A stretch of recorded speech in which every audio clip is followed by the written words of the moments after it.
Ya, selamat datang buat teman-teman dalam kelas assembly dan animasi. Jadi sebelum kita memulai pelajaran kali ini, silahkan teman-teman untuk membuka semua folder atau semua file yang ada di assembly. Jadi ada part 1, part 2, part 3, dan part 4. Nah, ini sudah saya buka semuanya. Gunanya kita membuka semua komponen ini supaya dalam pengeditan di assembly-nya nanti lebih mudah. Jadi semisal kita pengen mengubah sesuatu di assembly, kita langsung mengubahnya di part-partnya ini. Nah, untuk lebih jelasnya kita langsung mulai saja.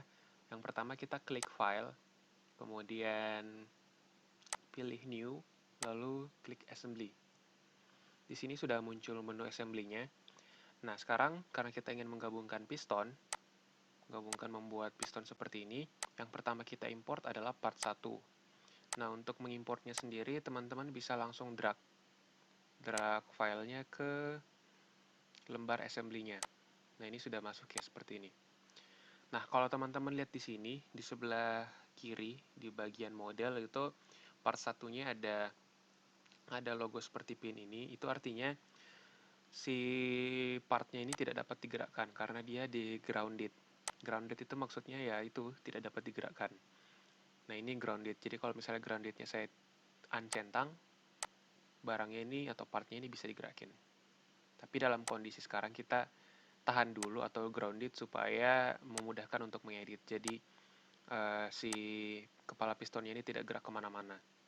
Nah, kemudian kita gabungkan antara part 1 dengan part 3. Nah, di sini kembali saya import untuk part 3-nya, tinggal di drag. Nah, untuk menggabungkan part 3 dan part 1, itu nanti posisinya harus seperti ini. Jadi part 3-nya ini berada persis di tengahnya dan masuk ke lubang yang ada di sini. Jadi seperti itu ya teman-teman ya. Caranya, yang pertama kita klik constraint. Nah, di constraint ini ada beberapa tipe yang kita gunakan di sini yaitu made. Kemudian selection-nya di sini ada dua, 1 dan 2. Jadi ini selection yang pertama untuk yang part ini, yang kedua untuk yang ini ataupun sebaliknya, terserah kalian. Dan di sini sesuai seperti gambarnya kita bisa menggabungkan dari depan ke belakang atau sejajar atau flush. Yang di sini kita pilih made. Nah, untuk menggabungkannya yang pertama kita pilih yang selection 1, kita pilih part 3-nya, komponen 3-nya. Kita pilih sampai ada garis ini ya, ada garis tengah, ada garis yang melintang ini. Ini menandakan kita memilih satu tabung penuh. Jadi kita klik saja. Kemudian kita pilih juga yang bagian sini, yang bakal kita gabungkan. Sampai ada garis tengah melintang ke sana. Kita klik. Nah, di sini ada tulisan offset. Offset itu artinya jarak antara bulatan ini sama bulatan ini. Jadi kalau misalnya ini saya ubah jadi 0,5 offsetnya, nah itu bakalan menjadi lebih dekat. Berarti kalau misalnya kita ingin dia masuk dalam sini, offsetnya harus sama dengan 0. Nah, seperti itu. Nah, kondisinya sekarang, si part 3-nya sudah masuk ke bagian tengahnya, tapi masih bisa bergerak depan dan belakang.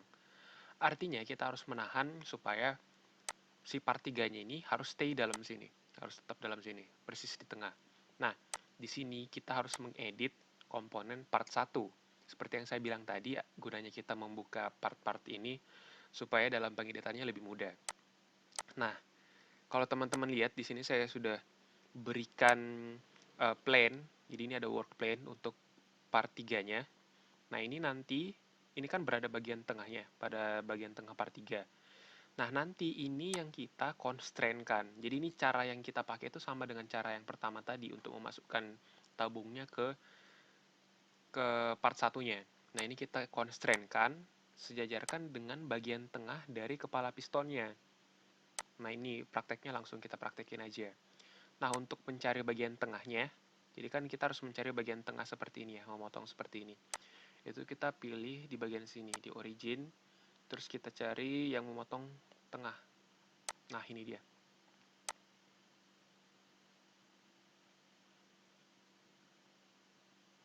Nah, ini.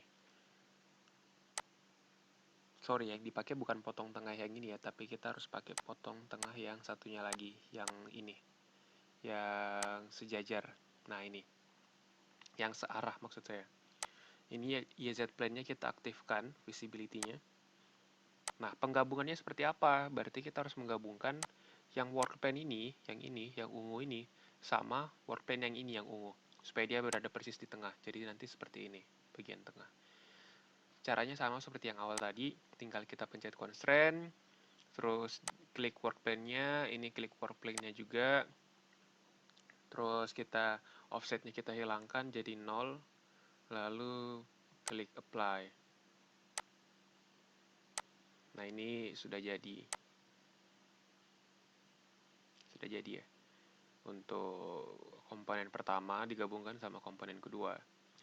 Nah berikutnya kita masukkan komponen yang kedua atau part 2. Sama seperti sebelumnya, kita tinggal drag. Nah, ini nanti kita gabungkan harus dalam bentuk seperti ini. Nah, kurang lebih seperti ini. Tapi dia harus berada di tengah-tengah dalam sini ya. Caranya sama seperti yang di awal. Kita menggunakan constraint. Jadi yang di constraint itu adalah, ini langsung kita praktekkan, adalah ini. Sampai dia muncul garis tengah seperti yang saya bilang tadi sebelumnya. Lalu kita pilih bagian dalam yang ini. Nah,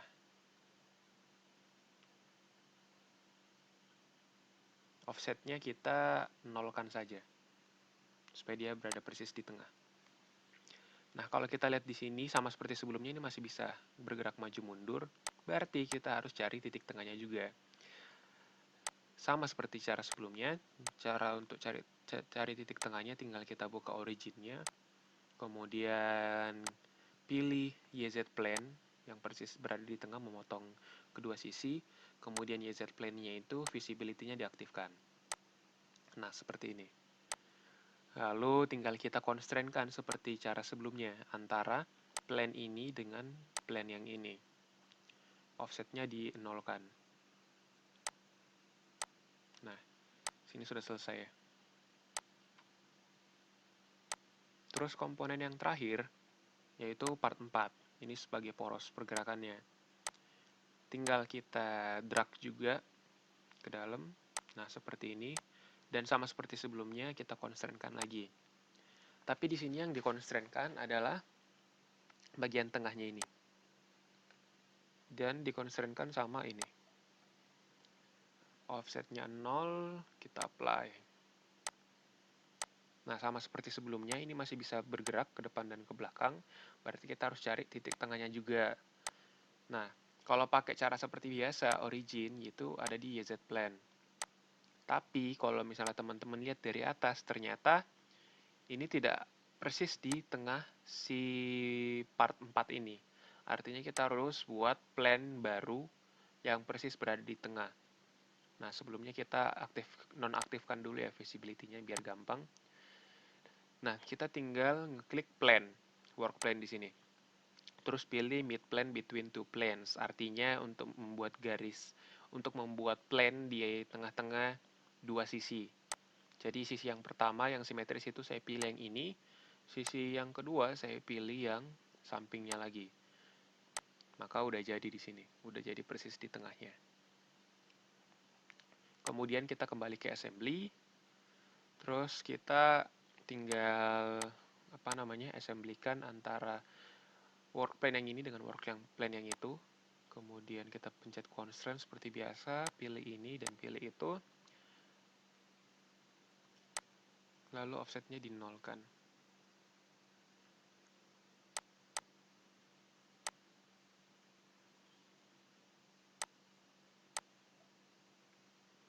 Nah, sudah selesai. Jadi komponennya atau part-partnya ini sudah jadi satu semua ya. Nah, supaya lebih bagus penampilannya, kita tinggal menghilangkan work plane ini ya. Caranya gampang, visibility-nya dinonaktifkan semua. Kalian tinggal letakkan kursor di work plane-nya, visibility-nya dinonaktifkan, ini juga dinonaktifkan. Part 3-nya juga dinonaktifkan visibility-nya. Terus sketch-nya juga dinonaktifkan, visibility-nya ada di part 2 juga, ini juga dinonaktifkan. Dan yang terakhir ini juga dinonaktifkan. Nah, di sini sudah mulai kelihatan jelas ya pistonnya. Nah, tapi piston itu kan bergerak dari atas ke bawah. Artinya, si kepalanya ini, kepala pistonnya itu bakal bergerak dari atas ke bawah. Kemudian, yang warna biru ini akan berputar pada porosnya. Porosnya itu yang ini nih, yang lingkaran kecil.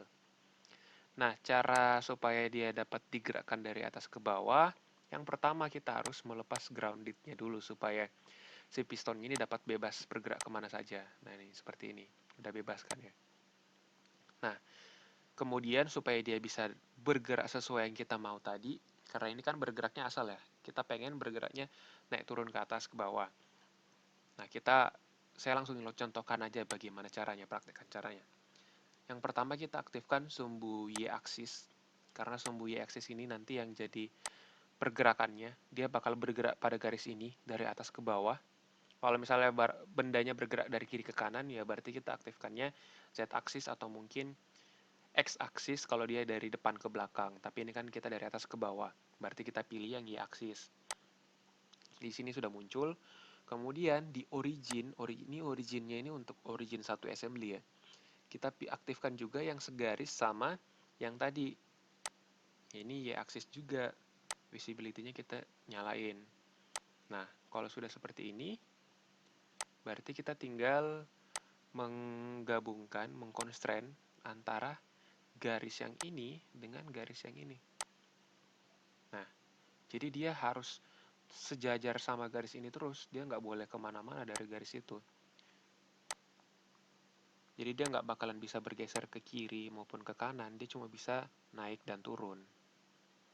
Seperti itu.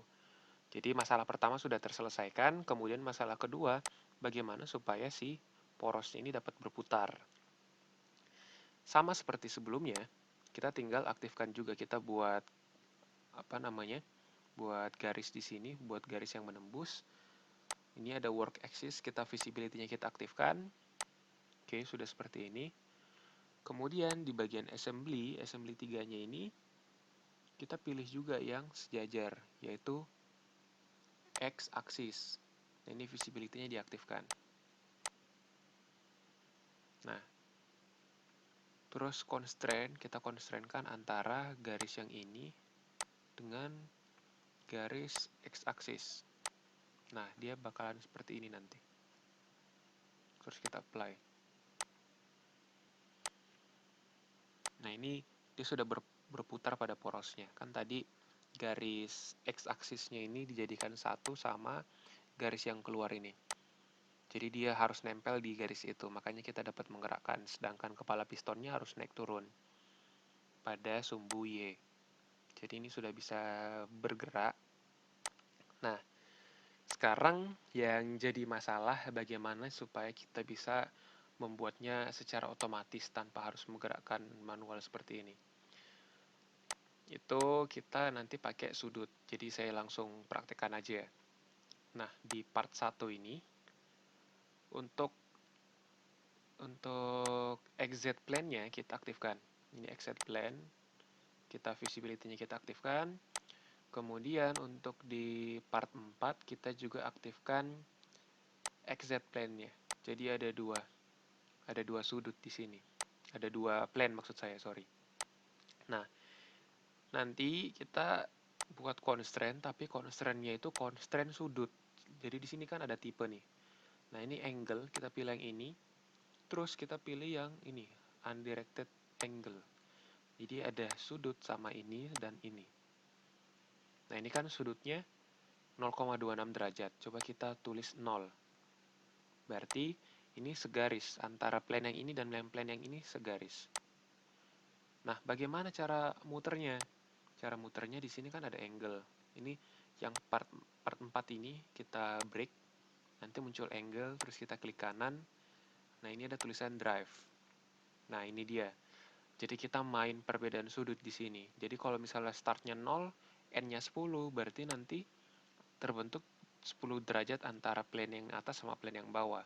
Kalau misalnya kita buat 360, berarti dia terjadi satu siklus berputar seperti ini. Nah, kalau misalnya kita sudah selesai seperti ini kan tadi gambarnya masih lambat ya. Di sini kita bisa atur supaya dia cepat. Misal saya input 5. Nah, ini tinggal kita play, nah dia bakalan jauh lebih cepat.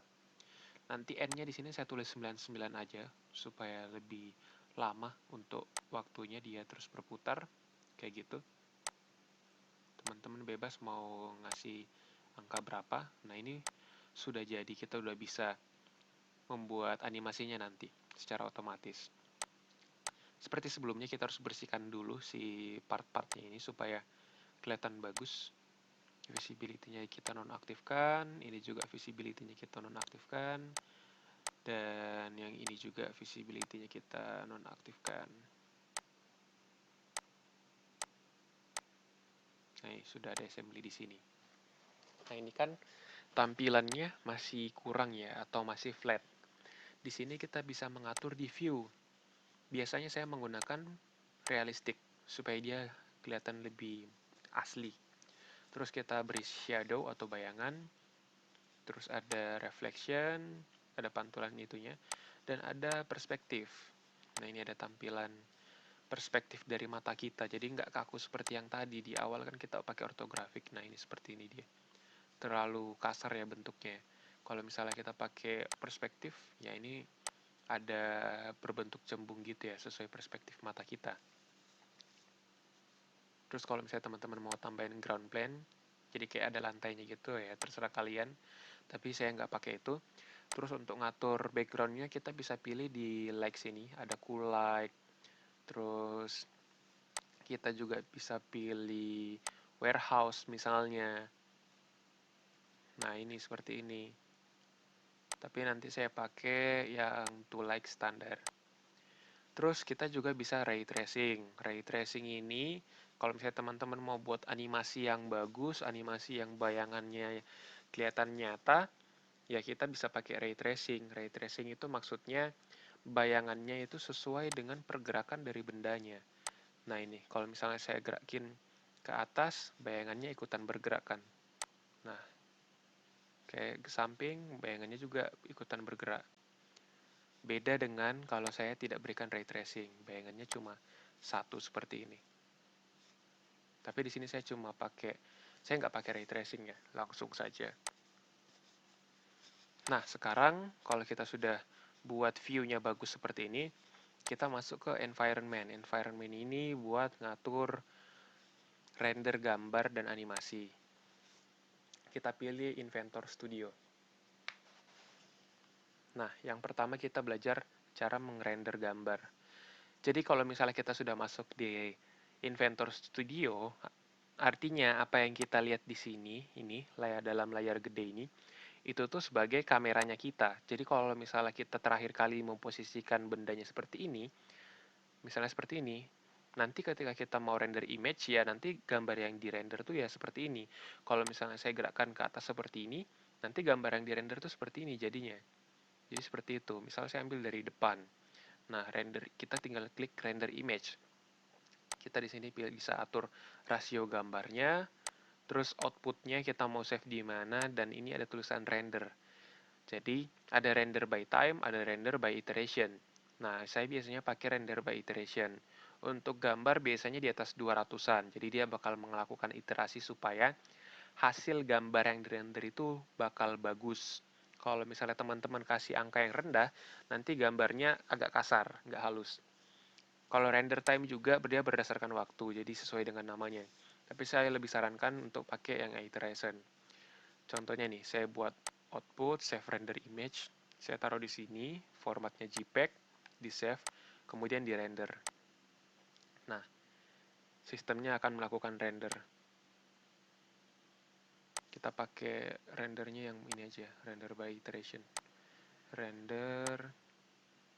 Nah, ini dia bakal merender gambarnya. Kalau misalnya iterasinya makin tinggi, nanti makin bagus. Di sini ada tulisan iteration complete. Berarti ketika iteration complete-nya 1, ya gambarnya seperti ini. Kalau 2 udah mulai agak halus, nanti ketiga dan seterusnya bakal jauh lebih bagus. Kayak gitu ya untuk render gambar. Nah, berikutnya kita masuk ke animasi. Jadi animasi itu kita harus tahu frame by frame gambar yang bakal kita videoin. Makanya di sini ada tulisan animation timeline. Nah, di animation timeline ini kita bakal mengatur pada detik keberapa, misalnya ini kan ini tuh detik, angka 0, 1, 2, 3, 4 ini adalah detik. Jadi misal pada detik 0 sampai detik ke-4 atau ke-5 itu kita mau ngatur kameranya nge-shoot dari depan atau dari atas mungkin. Dari detik ke-5 sampai detik 10 kita nge-shootnya dari bawah. Terus si pistonnya ini harus ngapain? Misalnya harus berputar sebanyak 2 kali ketika sampai detik ke-5. Kemudian pada saat dari detik ke-5 sampai detik ke-10 pistonnya harus bergerak atau berputar sebanyak 10 kali. Nah, itu kita harus ngatur sendiri. Yang pertama kita harus nentuin kameranya dulu, kamera yang kita mau pakai. Ini ada kamera, kalian tinggal pencet kamera terus pilih target. Placementnya target. Nah, targetnya itu adalah si pistonnya ini. Saya ambil titik tengahnya di sini. Kemudian ini kan sudah ada nih, ini titik tengah, titik acuan. Kemudian kita tarik mundur ke belakang untuk kameranya. Nah, ini kita atur dulu ya posisinya.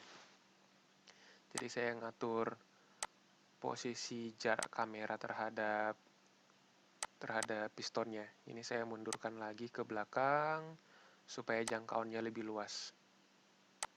Nah, ini kalau teman-teman bisa lihat di sini tuh ada kayak gambar persegi gitu ya.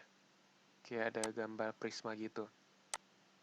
Nah, gambar prisma ini sebenarnya menyatakan bahwa ini area kamera yang kalian bisa tangkap. Jadi, selain di luar ini kalian nggak bisa nangkep gambarnya. Misal saya mau nangkep di bawah sini, atau kameranya berasal dari sini, ya itu nggak bisa. Kameranya harus berada dalam jarak kerja yang ada di kotak ini. Nah, ini kameranya sudah seperti ini, saya bisa shoot dari jauh dan agak luas pemandangannya. Terus tinggal pencet oke. Nah, ini kita bisa ubah-ubah senternya. Nah, ini seperti ini. Terus klik oke kalau sudah.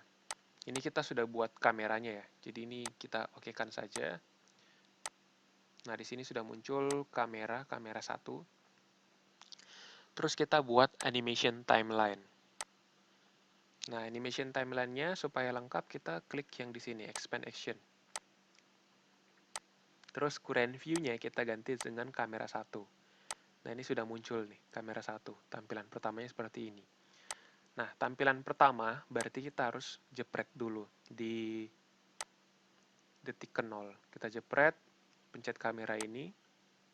Kemudian, pada saat misalnya saya mau pada detik ke-5, dia berpindah tempat. Atau misalnya kita pengen ngezoom, ngambil dari sisi yang lain.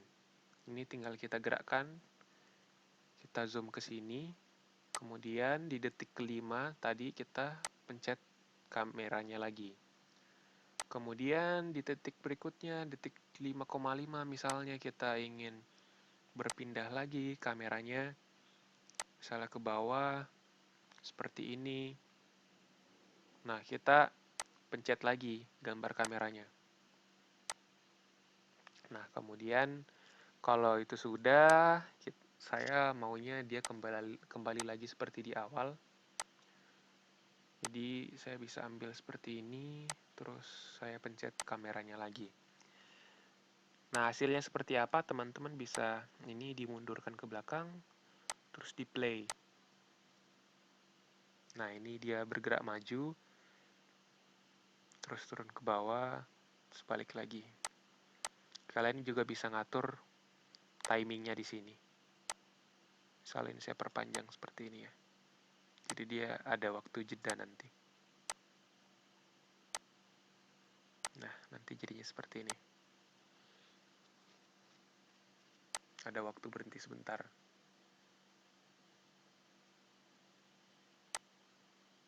Oke, kalau sudah jadi seperti ini, kameranya sudah jadi, sudah siap. Sekarang kita masuk ke menggerakkan pistonnya. Karena tadi di awal kita sudah membuat sistem penggeraknya berdasarkan sudut, nah ini kita tinggal pencet part 4. Terus angle di sini kita masukkan animate constraint. Nah, di sini ada start dari 0 derajat sampai N, kita mau berhenti pada sudut keberapa. Jadi kalau misalnya kita mau buat 2 putaran misalnya, berarti 360 dikali 2, 720. Nah, di sini coba saya masukkan, kita hitung ya, misalnya kita mau pakai yang gampang saja lah, 10 kali putaran, berarti kita masukkan 3600 di sini. Terus endingnya berada di detik, kita lihat di sini detik keberapa, misalnya detik ke-8 yang kita pengen masukkan. Nah, tinggal pencet OK. Nah, dia bakal otomatis buat dari titik ke 0 sampai detik ke 8. Nah, dari 0 sampai 8 ini terjadi 10 kali rotasi, 10 kali putaran dari pistonnya. Coba kita play lagi. Nah, dia bakal jadi seperti ini. Ini tergantung dari teman-teman ya, mau buatnya seperti apa, tergantung kreativitas kalian. Mau ngambilnya seperti apa, nanti saya perlihatkan contoh-contoh yang lain. Jadi sederhananya seperti itu, tinggal kita mengatur timeline-nya saja. Untuk rendernya bagaimana kalau misalnya kita mau render animasi? Ya tinggal pencet render animation. Sebelum kita merender, semua timeline-nya ini harus jadi dulu ya. Ini kalau sudah jadi kita close saja. Kita render animation, kita ngatur ukuran filenya seperti apa, terus ada output kita mau nge-save di mana, dan di sini ada tulisan time range, artinya video kita mau di record atau mau dijadikan video dari detik ke berapa sampai detik ke berapa. Tadi kan kita buat sampai detik ke 8, berarti di sini nanti kita tulis dari 0 sampai 8 misalnya.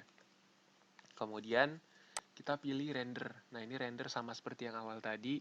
Semakin besar nilai rendernya, semakin bagus kualitas gambarnya, tapi nanti komputasinya makin lama. Jadi terserah teman-teman kemampuan komputernya seperti apa. Terus nanti tinggal pencet render. Jadi begitu kalau kita mau render animasi. Nah, saya juga sudah ngasih contoh yang lain. Itu ada contoh ini ya, ada contoh papan tulis, bukan papan tulis sih, tapi kayak pembersih kaca otomatis. Nah, ini dia. Jadi di sini kita punya pembersih kaca otomatis.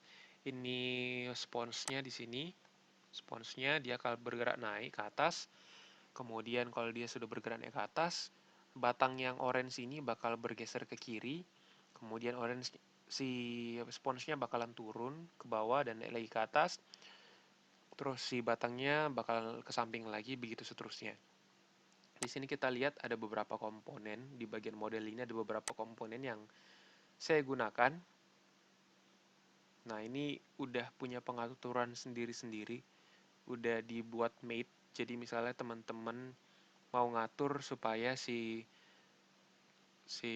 siapa namanya, si ininya, barangnya ini yang warna hijau, sabunnya itu nanti bergerak naik ke atas. Nah, itu nanti kita main di constraint. Jadi kita harus tahu jarak dari bawah ke sini sampai ke atas itu berapa.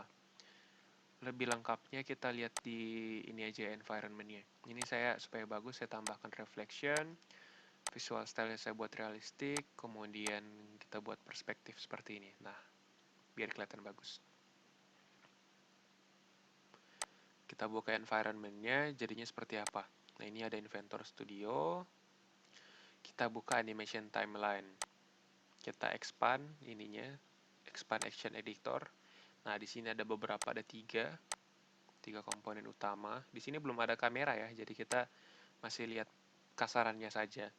Nah, ini kalau kita breakdown satu persatu, di sini ada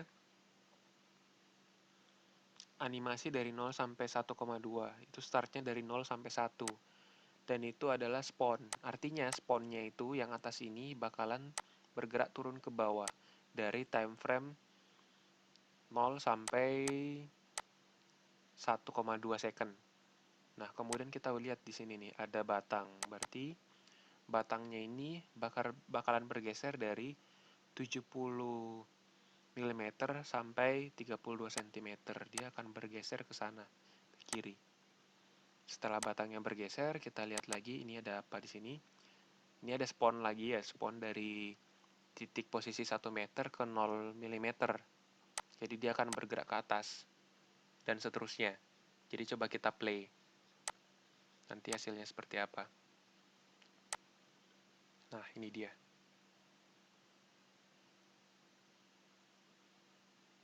Jadi permainan constraint itu sangat penting sih. Jadi teman-teman harus paham tentang constraint. Dan animasi ini tergantung kreativitas teman-teman juga. Ini saya pause aja.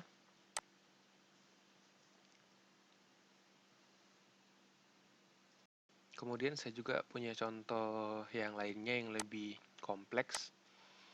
Nah, ini ada beberapa ya. Jadi teman-teman bisa lihat ada beberapa mate di sini yang udah saya buat. Terus coba kita lihat ya, kita view dulu supaya lebih bagus, refleksnya dinyalakan. Ortografi kita ganti jadi perspektif, visual style-nya jadi realistik. Nah, ini sudah seperti ini. Kita lihat Inventor Studio. Nah, ini ada animation timeline. Ini cukup kompleks sih. Nah, ini ada beberapa ya, teman-teman.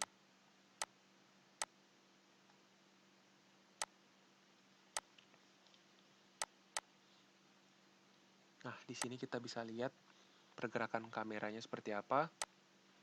Nah, ini ada propeller. Jadi, propeller ini adalah bagian yang berwarna orange ini yang di tengah. Jadi, harusnya propellernya bakalan bergerak nanti. Terus di sini ada flashnya. Kita bisa lihat ya.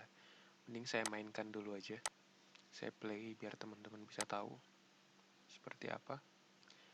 Nah, ini dia kurang lebih. Jadi propellernya ikutan berputar, nanti di sini kuncinya ditarik dan si tangkinya ini bakal bergerak membuang ke bawah dan bawah ini akan terangkat ke atas seperti itu.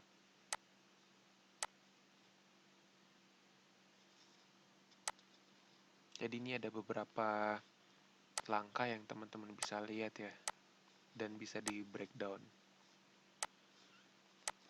Jadi saya rasa cukup untuk materi dari saya terkait assembly dan animasi. Kalau misalnya ada yang mau ditanyakan, silahkan tanya di grup.